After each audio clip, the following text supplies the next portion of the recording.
સુરતમાં સાયરન વાગી ચૂક્યું છે અને મોકડ્રીલની શરૂઆત થઈ ચૂકી છે। સીધી તસવીરો તમે જોઈ શકો છો। સુરતના સહારા દરવાજા વિસ્તારમાં આવેલ ગ્લોબલ ટેક્સટાઇલ માર્કેટ છે અને ગ્લોબલ ટેક્સટાઇલ માર્કેટમાં આગની ઘટના ઘટી છે અને અત્યારે ફાયરના લાશ્કરો છે એ અત્યારે જે આગને બુઝાવવાની કામગીરી છે એમાં જોતરાઈ ચૂક્યા છે। તસવીરો તમે એક બાદ એક જોઈ શકો છો।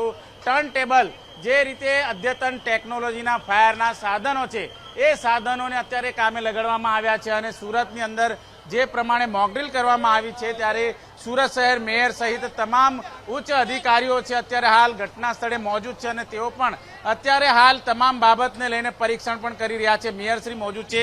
સાહેબ, કયા પ્રકારનું મોકડ્રીલ?